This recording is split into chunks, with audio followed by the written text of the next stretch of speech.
Hey, what's up, guys? Welcome back to another episode of Cam Talks Rugby. And my goodness, again, like the Sharks, what's going on with the Sharks? I don't know. Um, it just hurts, doesn't it? Is it time for Plumtree to leave? Is it time for a change in coaching staff? There's just too much talent and too many quality players in the Sharks to be performing the way they're performing. So it's something that really irritates me because the Sharks should be right up there with the Bulls, Leinster, and we saw the complete opposite against Leinster right now. So let's dive into this analysis and reaction. It's going to be tough, but let's go. Got a chance to speak to some of them over the last couple of weeks. It was such an enjoyable experience, and they know they won a Test series and did it as a squad. No question. Up and running, round 3 of the United Rugby Championship. Inside. Both sides Yes. in need of a win. Played to Leinster. Free shot. Osborne. You can just see the way that Leinster structures their attack. It's just so good. It cramps the Sharks in within like 25 meters. And then you've got the rest of the pitch, and it's a 2-on-1 already here on Hendrickse. Lovely passing. 3-on-1, excuse me. You got low underneath the scoreboard. Soroka. Max Deegan draws the man low. Now puts his foot on the accelerator. Then put boot to ball. Then finds Osborne. And that is Leinster. Put boot and draws the man low. Now puts his foot on. That's, guys, I'm not going to argue that that's world class from James Lowe. It's world class. World class. Maybe you can argue that Hooker could have tackled him earlier, but that's world class. The accelerator, then put boot to ball, then finds Osborne, and that is Leinster of old. Yeah, that's been coming around. Leinster just look really sharp in terms of their handling. Pass from Deegan to James Lowe was. That's why James Lowe is a British and Irish Lion. 110%. Solid play. And you can argue that Hooker maybe could have taken him out earlier. But look, I mean, to pull that off, it's world class. Everything you would want it to be.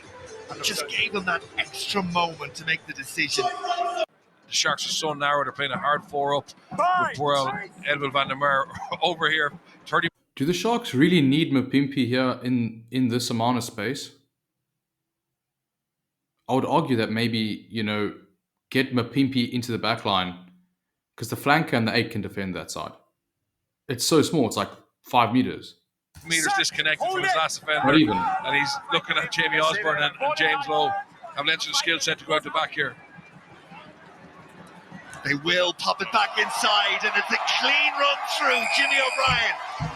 That one straight off the training paddock and executed to perfection. Jimmy O'Brien. So you see, What a try. What a try. So you can see here, as 9 Frawley takes here, the he ball, runs it. Frawley's running this line. It completely sinks in Jean Smith. You've got Lucanio that's coming straight out instead of watching his man here. And he's already in the wrong channel. So what Frawley does, he sinks John Smith in. It allows, who's this? I think it's Harry Byrne, and he gets the ball.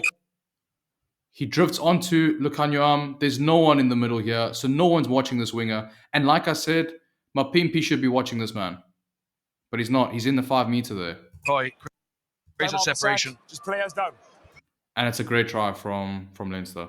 And then back on the inside, like see Harry Byrne, he takes that ball right to the line. Or sorry, lets the Sharks come to him, gets hit man and ball, but he's able to release Jimmy O'Brien on the inside. There's a question from the Sharks captain, Vincent Tsuka. 7 odd minutes deep into this first half. Into gun. Robbie Henshaw takes it. Smith makes the tackle, but not before Henshaw makes that yard or two. Ryan Baird runs into a white wall that stops him to start, but he still ekes out some forward momentum. Picked off to Van der Fleer, who just runs a good line. And Really good line from Van der Fleer. Again, I mean, such class from Van der Fleer, and don't really know what's happening with the Sharks defense there, but it doesn't look good. It doesn't look good, no. White sea parts, and he goes in pretty much untouched. Brian Baird makes a his fight at contact here, his post-contact yards are massive, but the ball is slow. There's no reason why. Marvin Ori should be a little bit closer there. I mean, there's two defenders inside, so you've got 9. You've got Ruan Dureo taking 9. You've got, I don't know if this is Matsanzima, but he's taking the prop. And then you've got Van der Vlier coming in. That's a third man. That's Marvin Ori's man.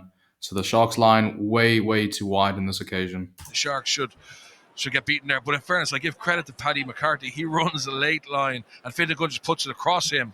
And that seems to just interest the Sharks defender for a split. Better tackling and better line speed from the Sharks. Harry Byrne is enjoying this, but he won't enjoy that because it's picked off by Hooker. And off he goes, and that is goodnight Leinster's defence. As soon as it was... Brilliantly read from Ethan Hooker. I love seeing Ethan Hooker back at the Sharks, especially with the stint that he's had with the Boks. He's played the last 2 or 3 games for the Springboks. I think it's given the guy a lot of confidence, and he's really stepping into his stride now. Again with the Boks of the last few weeks, and now for the Sharks. Credit to Ethan Hooker. Well done. Sharks needed that, and they need someone just to pick up the rhythm, and credit to Ethan Hooker for doing that. In the hands of Ethan Hooker, there was only going to be... Becomes over elaborate. Brilliantly read. Check that. That's like NFL stuff, man. Look at that. Brilliantly read from Ethan Hooker. See, the space is there, but obviously the ball's in the air way too long. And once Hooker gets that, there's no chance they're going to catch it from behind. Probably a little bit overconfidence. I wouldn't say it's frustration. Probably going to be forward as well, but Soroka can't get there. And that's the kind of opportunity. When the Sharks get ball like that, there's no comeback.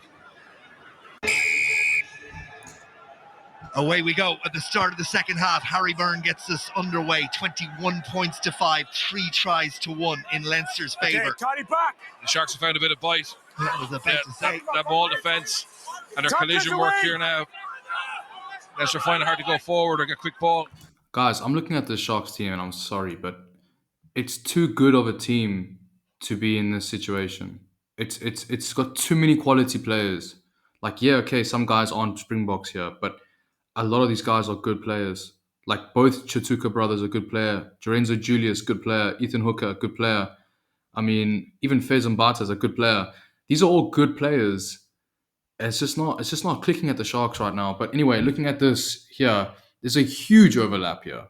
It's a huge overlap. And the way Leinster run these lines and, these pullback passes, it's just going to exploit the Sharks here. I can see damage coming here. Fitted gun. Tries to work that narrow side, and they've worked it really well. Max Deegan, bonus point try. The Sharks shove them backwards. Great try from Max Deegan there. Really well worked as well from Byrne. And that initial line from the forward just to sink and even tighten the Sharks' defence. But Leinster bided their time. Good vision from Gunn.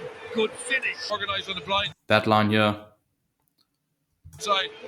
And then around the back, Osborne. See a little decoy. Brilliant. There's no one going to stop these two guys now.